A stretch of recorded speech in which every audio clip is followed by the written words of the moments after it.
تحت شعار الظفر بالنقاط الثلاث. الحمروة كلهم عزم على تأكيد نتيجة الجولة السابقة خارج الديار ضد مولودية البيض.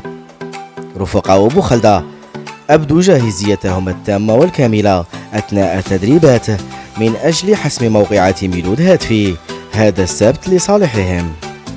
لطالما عرفت مباريات الحمراوة والسياسي الندية والحماس الكبيرين، وكانت معيارا للروح الرياضية. مولودية وهران شباب قسنطينة السبت ابتداء من الساعة 6 مساء ميلود هاتفي.